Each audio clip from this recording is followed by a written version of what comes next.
Namo Buddhaya, everybody. So we will get started with the homage to our Supreme Buddha and going for refuge to the Triple Gem and then observing 5 precepts. You can say with me, Sadhu, Sadhu, Sadhu. Namo tassa bhagavato arahato samma sambuddhassa. Namo tassa bhagavato arahato samma sambuddhassa. Namo tassa bhagavato arahato samma sambuddhassa. Sadhu, sadhu, sadhu. Our respectful salutations to our Pinot Loku Swami Maharaj. Sadhu, sadhu, sadhu. Namo Buddhaya, everybody. So today also we have met to talk about the our Supreme Buddha, the amazing, marvelous human being, especially the book that we have in our hands, written by our Pinot Loku Swami Maharaj recently. We started talking about the instruction and many informations about this book, and we can go ahead to talk many things about our supremely enlightened Buddha in this world for the happiness of everybody. So to talk about this Supreme Buddha, we started talking about the Mahabodhisattva. Bodhisattva is the person who trains his mind, collecting good merits and developing wholesome qualities in his mind in the samsara to become the Buddha. Buddha to be. He is called the Bodhisattva. It's a long period of time he trained to become the Buddha, and that's something very, very special. Acharya Manusso, the extraordinary, marvelous human being. This is the amazing Buddha statue in the Sambuddha Raja Maligava in Polgahawala, in our main branch.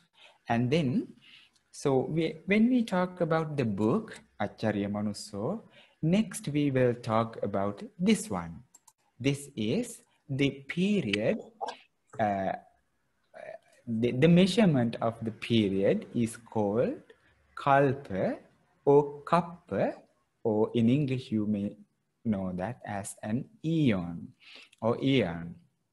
So eon is a very long period of time. Sometimes you may have heard that an eon has 1 billion years.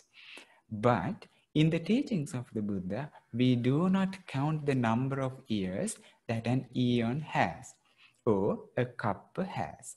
One day, there's a beautiful discourse in this book available in Acharya Manusso. It is the Sasapa Sutta, the sutta or the discourse on mustard seed. Sasapa is mustard. You know, mustard is the food we eat, very tiny seeds. Maybe you know about that.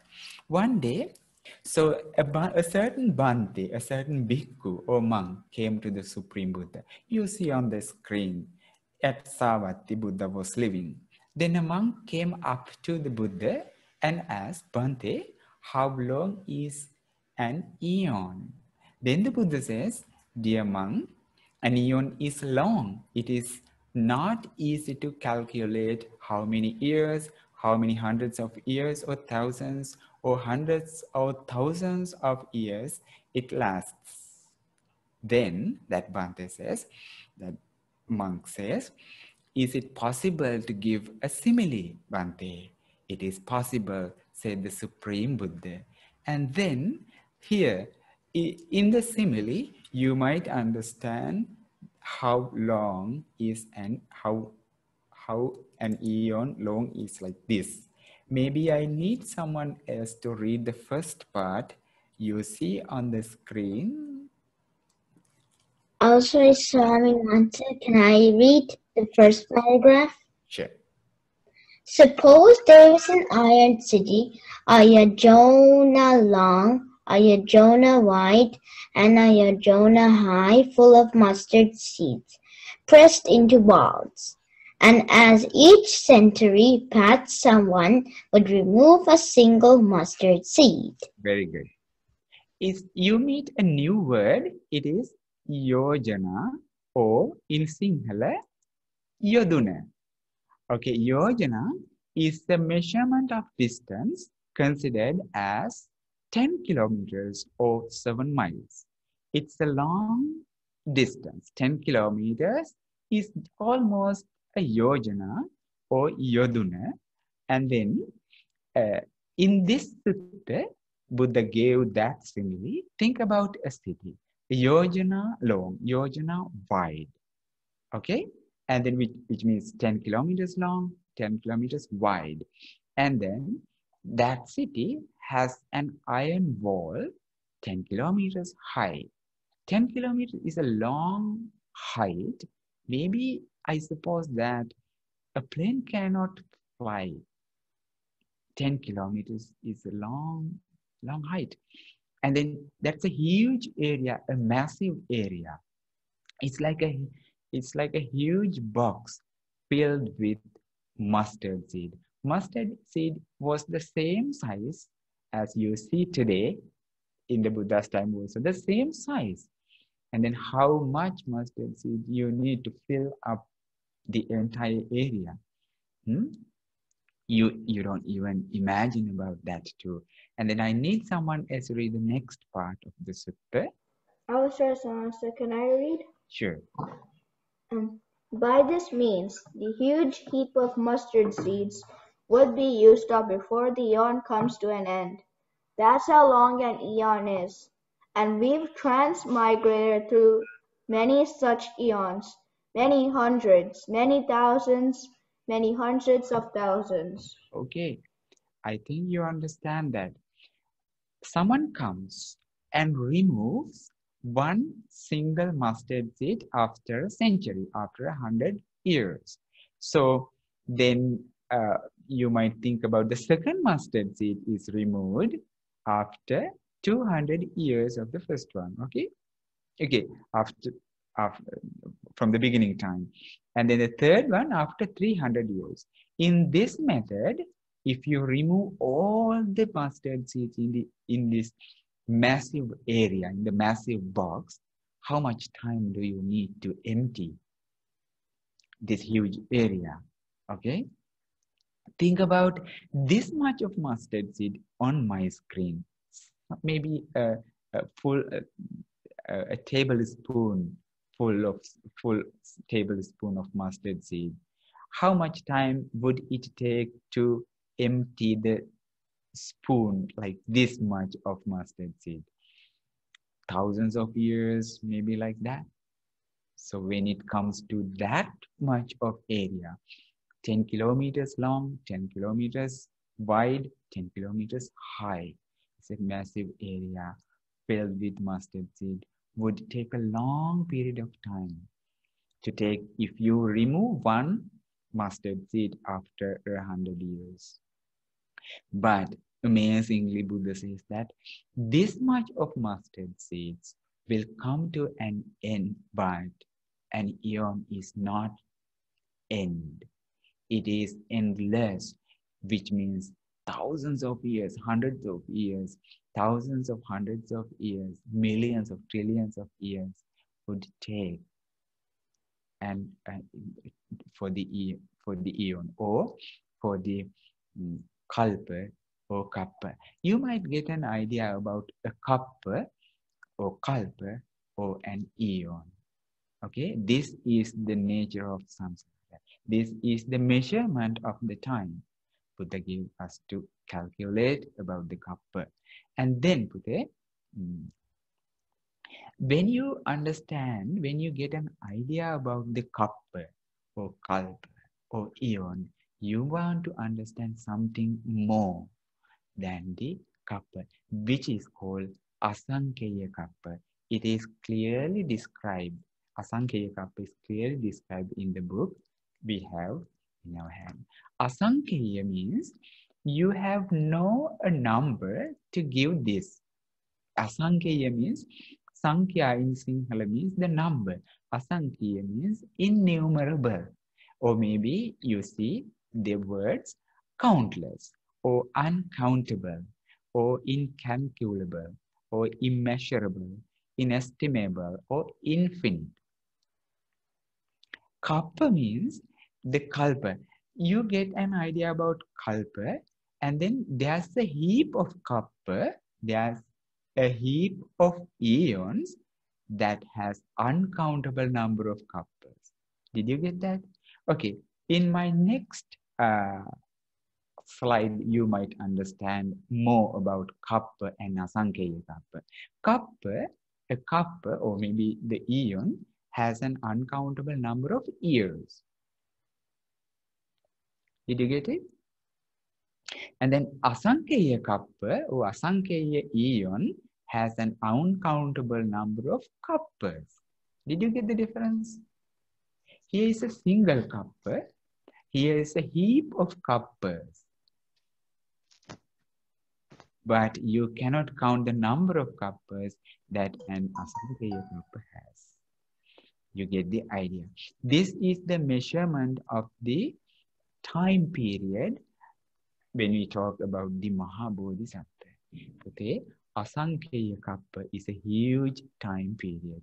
And then before 20 Asankhya Kappas, 20 Asankhya Kappas ago, did you get the idea?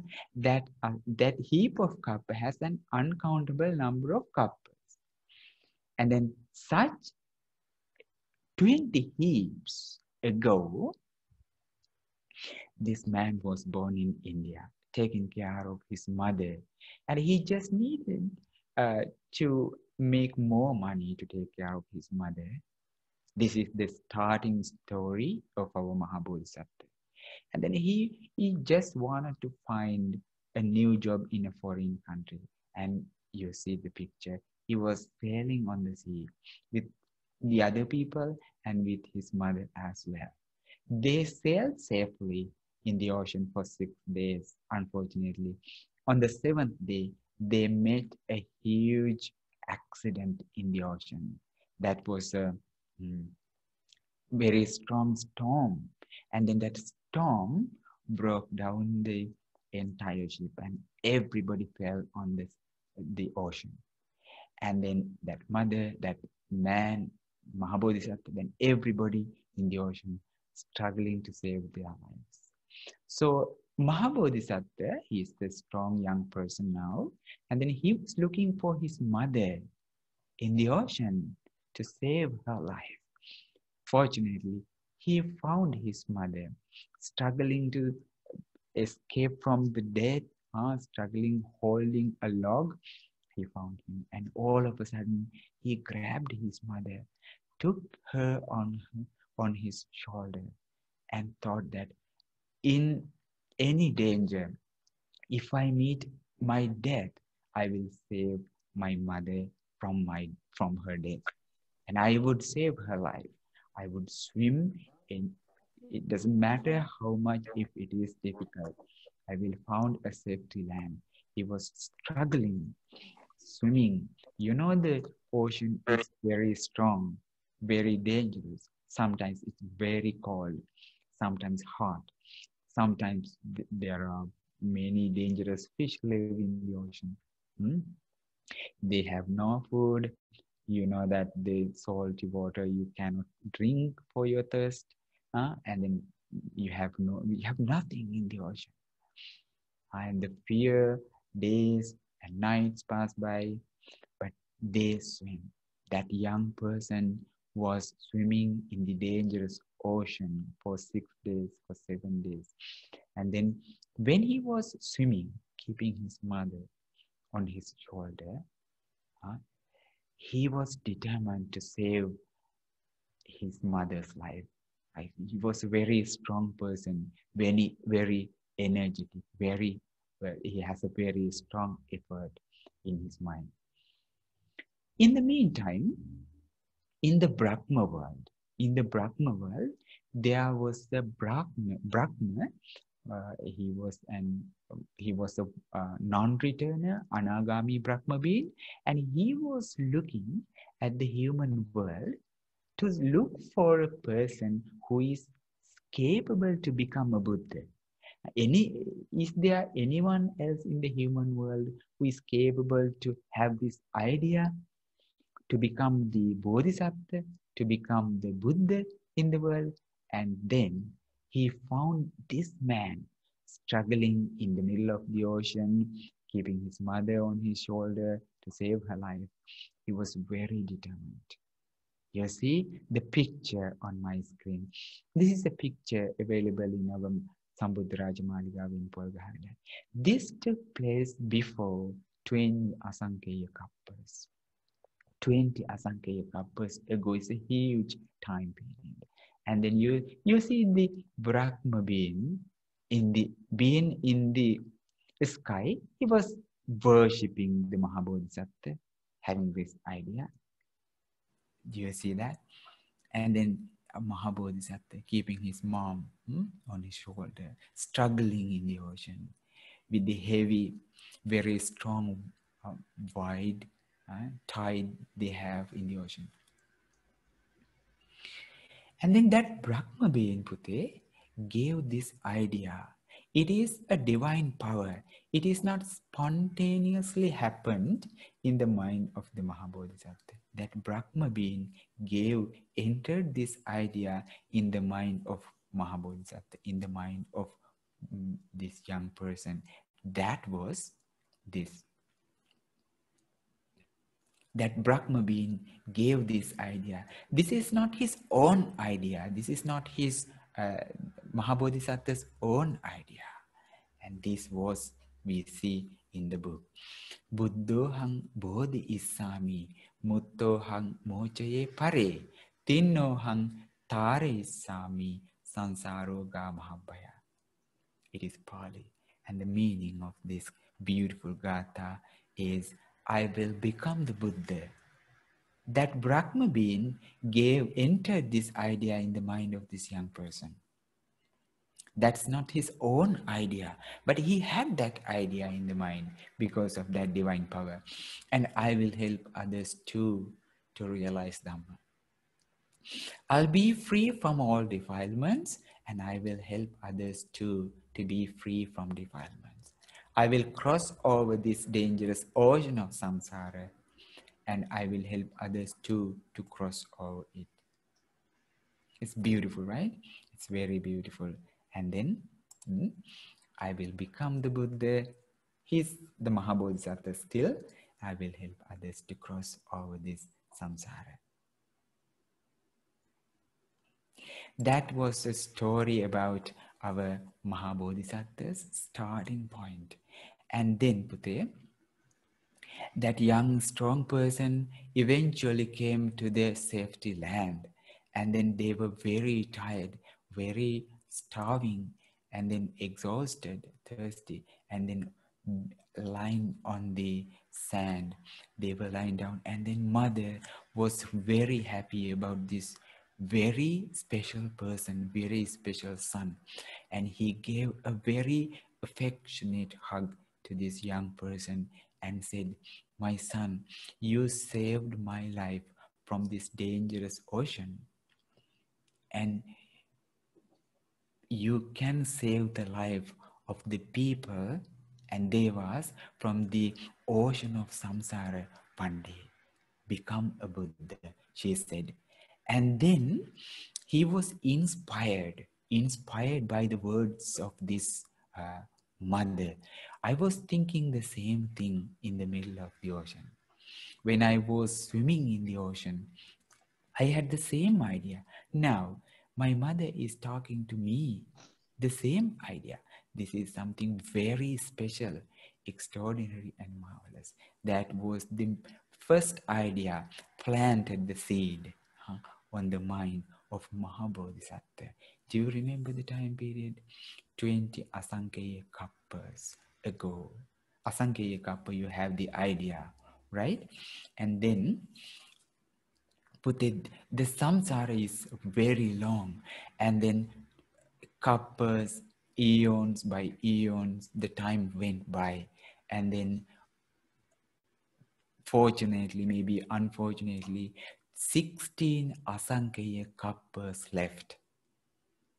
You know, Asankhya Kappa has an uncountable number of Kappas, uncountable number of eons. 16 Asankhya eons left by. And then another fortunate time period came to this world. That was our Mahabodhisattva.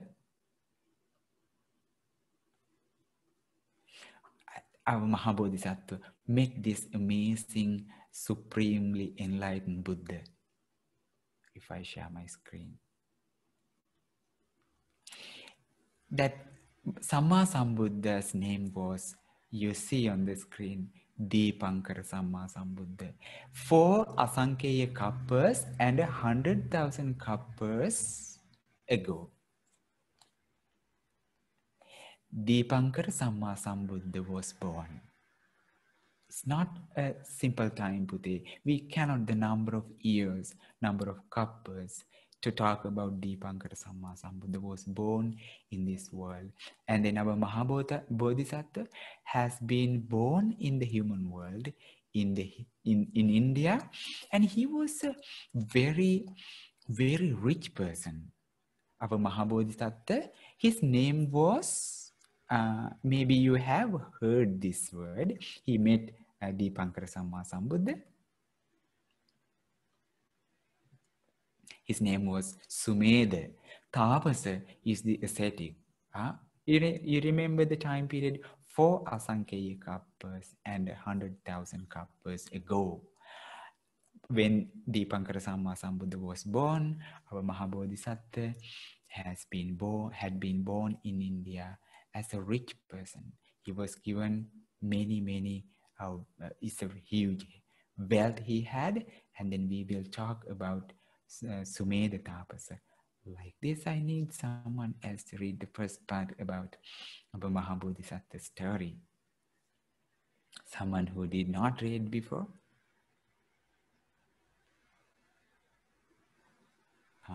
Swaminatha, can I read it? Yes, sure.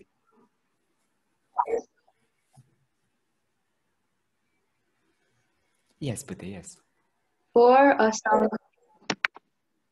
Asankhya Kappas and 100,000 Kappas before, there was a brilliant Kappa called Saramanda.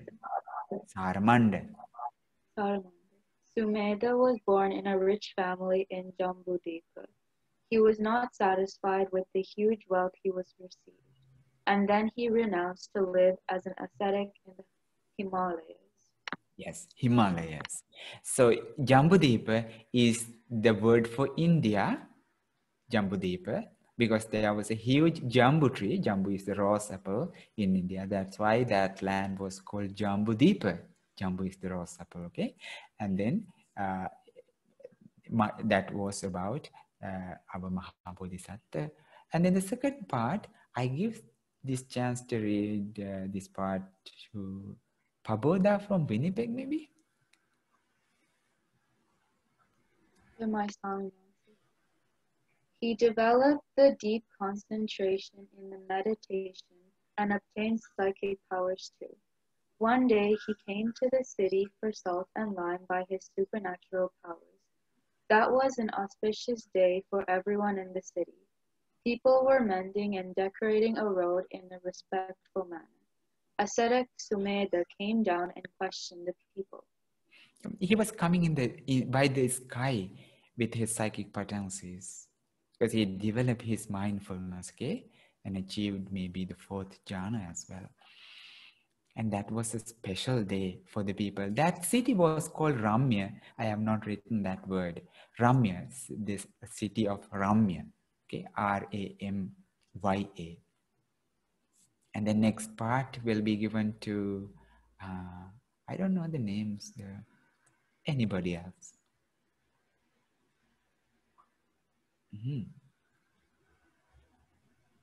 Yes, Pute. Check the time. Bhante, I can try. For sure. Dear ascetic, Dipankara Sammasambuddha with his Bhikkhu Sangha is coming to our village.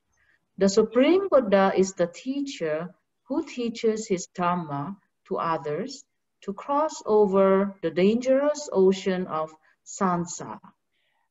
That was a special idea from the people he got. This Sumedha Tapasa got from the people. A Samma Sambuddha, that was a very new, inspiring idea. He listened from the people. Samma Sambuddha, it was a Buddha. He was very happy to listen. And then next part is for maybe someone else. No, but that sounds, I can read it. Yeah. He was so happy to help the group to make the path and worked hard with his own hands without using his supernatural powers. But he had no time to complete the work.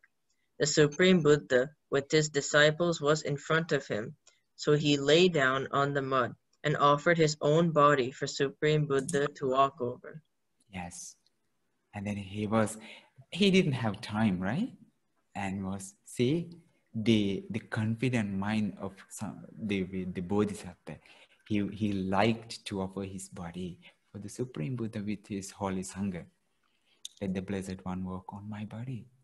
Maybe you have seen this picture before. Meeting Dipankara Sammasambuddha. Okay? This is the first time he met a Samma Sambuddha according to this book, according to the information we have. And then Dipankara Samma Sambuddha, you know the time period, for Asankya years and 100,000 couples ago he met. And then Dipankara Samma Sambuddha was looking at this person, this very special person. And Samma Sambuddharajan Wahanse understood that this is not a simple person. This is not a normal person. He is someone who is wishing for the Samma Sambuddha in the future life. He is collecting merits. He has that determination. From a long period of time, he is coming to become the Buddha. But see, now he meets the Supreme Buddha. And Buddha says, stand up, dear man. Stand up, the meritorious person, meritorious ascetic. The Buddha did not walk on the body.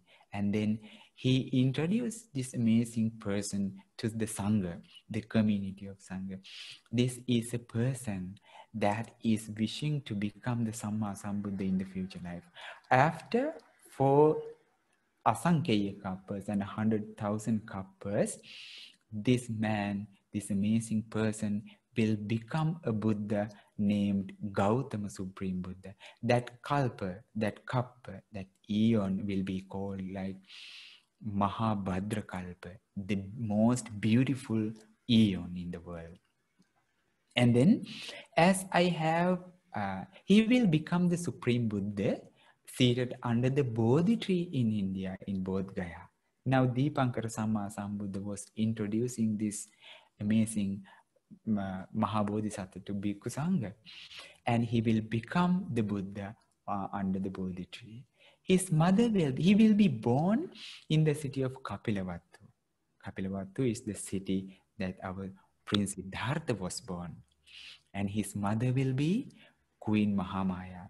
His fortunate father will be King Suddhodana. See, before 4 Asankya couples ago, this prediction.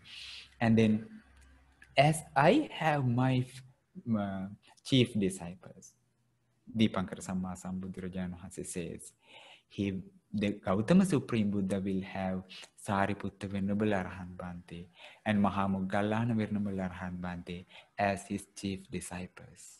As I have a chief attendant, personal attendant for myself, Dipankara Samma Sambuddharajan Wahanse says, Gautama Supreme Buddha will have Venerable Ananda Bhante for his chief personal attendant.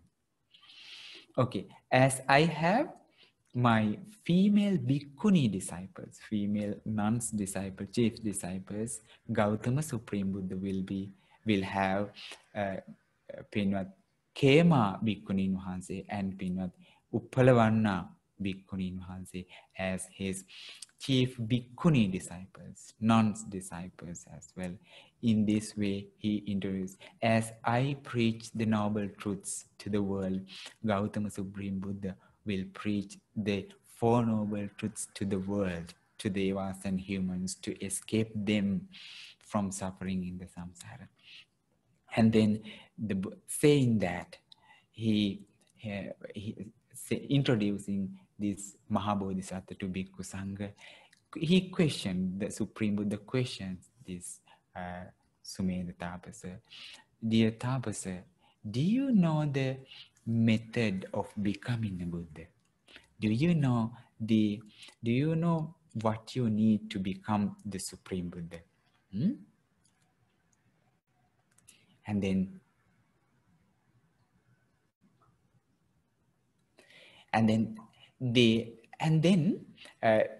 speaking about that, the Supreme Buddha with his disciples went away to the village, and then Sumedha Tapasa sat on the same place in a meditative pose and started his meditation and started to think about the Buddha Karaka Dharma, which means the perfections. Or you might have heard about that. Excuse me. Paramita. 10 paramitas. Dasa means 10. Paramita is perfections. What are the qualities that I should have, the Mahabodhisattvas have to become the enlightened being in the world? And then he himself found out these 10 perfections to fulfill. Maybe you see that on my screen. Do you see the first perfection, first paramita? Swami answered, it's Dana Paramita. That was Dana Paramita. Dana is a beautiful word, generosity and giving, open-handedness or charity. He should practice generosity as a paramita. Okay, paramita is the perfection. That was a dhamma. That was a dhammic law that a Mahabodhisattva should have in his mind in the longest period of samsara. He himself found out dana is a way, giving is a way that to become a supremely enlightened being. And maybe you have heard about dana or giving or practicing generosity about our supremely enlightened being as Mahabodhisattva. You have listened to the Jataka stories, many Jataka stories about how he practiced generosity, how he gave his dana. Sometimes he gave an uncountable number of things as charity. He gave money, he gave his wealth, letting go, practicing of generosity in the samsara. Why? Because you know that giving is a way that we reduce, that we get rid of our craving, our greed, our attachment to this world. And Bodhisattva will be freed, becoming the Buddha, of giving of everything. Freedom from attachment, freedom from defilements is just a way of letting go, giving, sharing, generosity, charity. That's the first rule that a Bodhisattva is the Buddha to be, should practice in his journey. And then the second paramita, you see the second paramita, someone else to read for that? The second paramita. Can I read one thing?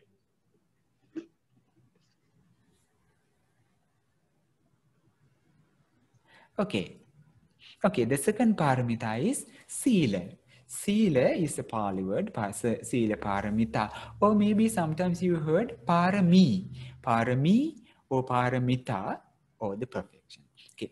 Sila is the virtue or morality or proper conduct or goodness or something like that. Virtuous behavior. As long as he was born in the samsara, he tried to practice Sila. Sometimes he meets a Supreme Buddha, he learns about the precepts, he learns about the virtue, and he practices something like that. He struggled collecting good merits, he struggled to develop his wholesome qualities, Sila. Okay? In his entire journey of samsara as a Mahabodhisattva, he has never lied. You know that? Never, ever he did not lie. He has never lied in the samsara. Okay? Sila Paramita, very strong, very long period of time he practiced this. And then when we come to the yes, next paramita, the third one is Nekkamma paramita. Nekkamma is the renunciation. Nekkamma, which means whenever he was born, he liked to let go of his becoming a king, or maybe sometimes becoming a noble person in a household family or something. He let go of all the things and he goes to the forest, the Himalayas, to become an ascetic and practice something like that. When he meets a supremely enlightened Buddha, he just let go of everything. He renounced and he goes to the Buddha Sasana and become monks or something like that. All of a sudden, he had that perfection. He wanted to be perfect in that way, with the idea of becoming the supremely enlightened Buddha. See how hard was it, huh? And he did that. Our Mahabodhisattva completed all these things to become a supreme Buddha, for benefit of ourselves, to give this precious Dhamma for our happiness, for our welfare, for our freedom from suffering, out of compassion. And then that was Nekkamma Paramita. Paramita is the perfection that he should do, definitely. And then that was the third one. If you note down this, maybe this information will be very helpful to you to talk about Mahabodhisattva and to talk about our supremely enlightened Buddha. And then the fourth paramita was Panya Paramita or Prajna Paramita. Prajna or Prajna means wisdom, perfection of wisdom. He just wanted to be wise all the time. Wherever he is born, maybe in the human world, maybe in the divine world, as a Deva or as a Brahma, or maybe as an animal, maybe in a different world, maybe Yakka or something. Wherever he is born, he is wise. He tried to develop his wisdom. Already he has merit to become wise, and then he is born with the merit and he develops his wisdom, intelligence and discernment or something like that with it. And then as a paramita, our Mahabodhisattva fulfilled. This is the natural, this is the perfection. All the Mahabodhisattvas practice when he come on the journey. And then the fifth one is Viriya Paramita. Viriya is the energy or diligence or vigor or effort.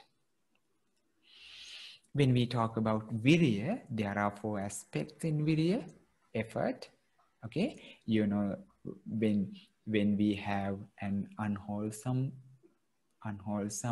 thought, we should remove that unwholesome thing. And then when we understand that unwholesome thing can happen in our mind, we just want to stop that. When we understand that we have not some wholesome feelings in our mind, we should have effort to have that. When we understand that we have some wholesome things, then we should have effort to develop that. These are the 4 kinds of effort. And all the time he is born in the world as Mahabodhisattva, he practices as a perfection to fulfill his idea, giving this a try, being effort. And then the 6th paramita, 6th perfection was Kanti. It's a beautiful one. Kanti paramita.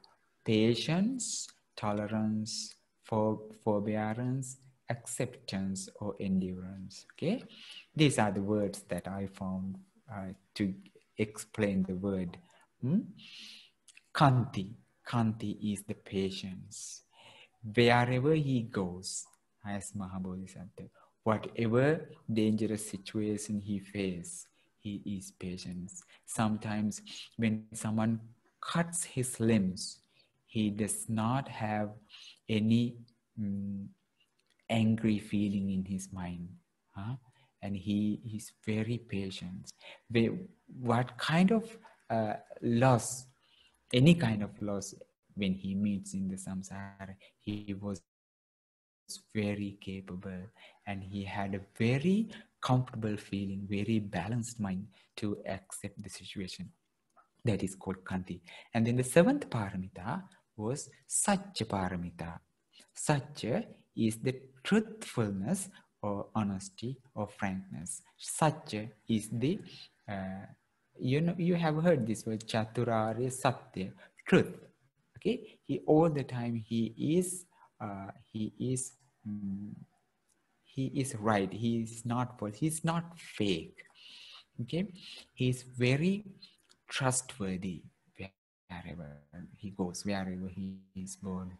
Maybe as an animal he is born, he is very trustworthy. It was the perfection that he wanted to fulfill, as the other bodhisattvas did as well. And then the 8th paramita was Aditthana paramita. Aditthana is the determination or resolution or willpower. Aditthana is the determination he has. This, it's a long period of time he came with the same idea having in his mind. Same idea, without changing his mind, without making his mind different, having the same idea to become the monk, fulfilling the perceptions. He came during this samsara. It was a determination. I should become the Buddha in that way. It was perception, perfection as well. And then the 9th paramita was metta. This word, loving kindness or goodwill or friendliness. It was also the paramita. You have heard many Jataka stories on these topics as well. And then the 10th paramita was upekha, which means equanimity. He treated everyone in the same way. And that was the quality. These are the 10 qualities actually. When we talk about the Mahabodhisattva, amazing things. After the Dipankara supremely enlightened Buddha, there was a very dark period. Dipankara Supreme Buddha, you remember, the Supreme Buddha was born before 4 Asankhya Kalpas plus 100,000 Kalpas. And then after that, Supreme Buddha's dispensation, there was a very dark period in this world without a word of Buddha, without a word of Dhamma or Sangha in this world. Buddhas were not born in this world. How many times? An Asankhya Kalpas time period. See the danger of this samsara. An Asankhya Kalpa. Asankhya, if you remember the meaning of this word, Asankhya is uncountable number of eons it has. Buddhas were not born in this world. It's not 100,000 Kalpas. It's not millions of Kalpas. It's not trillions of Kalpas. Billions of trillions of Kalpas. It's not. You cannot say the number of Kalpas it has. but Buddhas did not come to this world. In that way, this world was very dark, very unfortunate, very unwholesome. And then people, and especially the devas also, they did not know about anything Dhamma. They did not talk about generosity. They did not talk about virtue. They did not talk about meditation. They did not talk about anything good merit or this world and next world, Satarapa, the bad realms, good realms. They did not know about that. See, on the other hand, most importantly, we also came the same journey during this time period. We talk about 20 Asankhya Kalpas.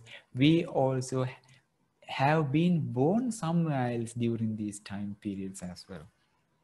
Maybe in the human world, maybe in a bad realm, maybe in hell, maybe in the animal world, maybe somewhere else. We also came the same journey, but we did not meet the enlightenment. We did not practice Dhamma to understand. We did not become Arahant, as it's very sure, because we are still struggling to understand that, right?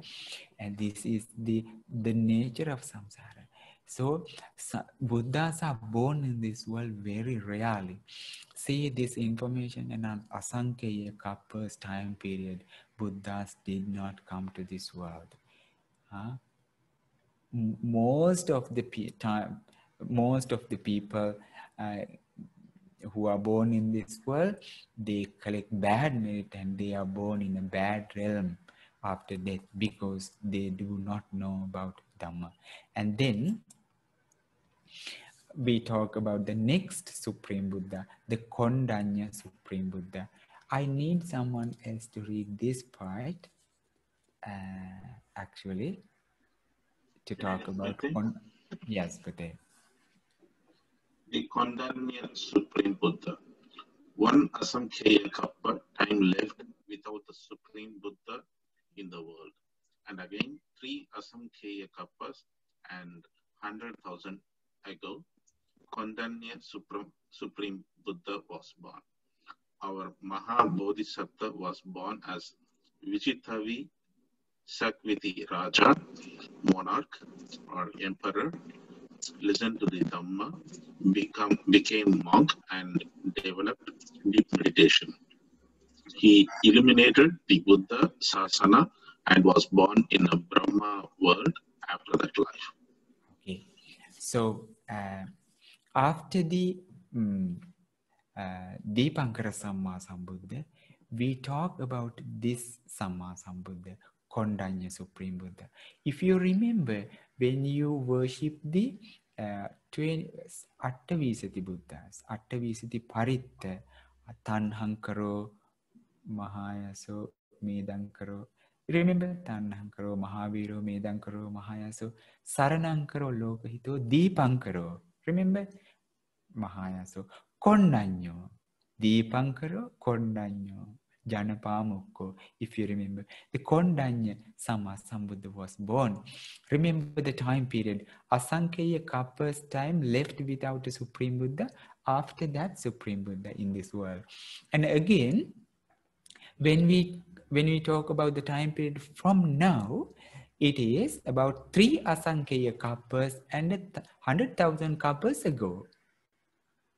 If you talk about now, if you count the time period before 3 Asankhyas and 100,000 Kalpas, so this Kondanya Supreme Buddha was born.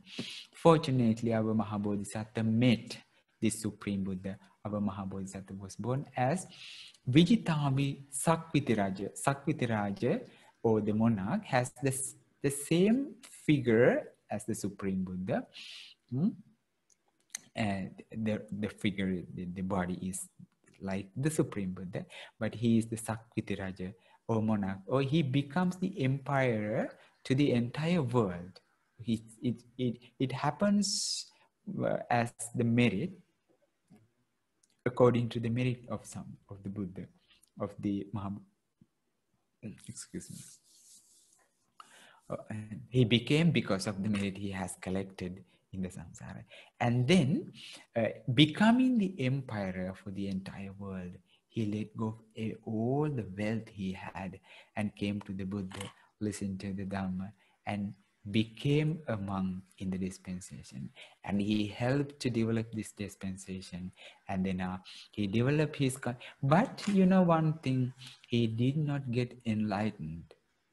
He did not achieve any kind of fruits on the path, like maybe Sotapanna, stream entrant, Sakadagami, once returner, non-returner, Arahantship. He does not achieve any kind of fruits of the path, because you know the answer. If he understands them, if he fulfill that one of them, he would not become the Buddha. He does not come fulfilling his perfections to become the Buddha. That's a natural law of a Mahabodhisattva. Even though he meets the Supreme Buddha, even in the world, even though he listens to the Dhamma, even though he practiced the Dhamma, even though they help this dispensation to eliminate it, they do not achieve any kind of fruits on the path, because their determination, their wish, their idea is very different. They come to become the Buddha. Very rarely in this world, Mahabodhisattvas are born. I think we talk many things about the Mahabodhisattva and our Supreme Buddha. And according to this information I shared from this amazing book written by our Loku Swamin Wahanse, we just need to make our mind faithful. We just need to have Shraddha in our mind about our supremely enlightened Buddha, our Mahabodhisattva. This is very helpful to everyone to develop this Dhamma, to take this Dhamma into your heart as my Buddha is my refuge. Again, if I remind you the word that we learned last week from this book, Sattami Bhante Bhagava Savko Hamasmi. Sattami Bhante Bhagava Savko Hamasmi. Do you remember the meaning of this? Sattami Bhante Bhagava. Sir, the Blessed One is my teacher. Savko Hamasmi. I am the disciple. This is the idea that we should have in our mind. The Buddha is my teacher. I am the obedient disciple. Having this idea wholeheartedly, we should go for refuge to the Buddha, to the Dhamma, to the Sangha. This is the first thing that we should develop in our heart. And being very grateful to our Pinnath Loku Swamin Wahanse, we learned many things about our Supreme Buddha. And then at the end of this episode as well, we are happy to share this good merit with all the heavenly beings. May all the heavenly beings be very happy about the good merit you collected today, and then may they give their support and assistance to these good people to develop Dhamma, and may they also be free from suffering in the samsara. Sadhu, sadhu, sadhu.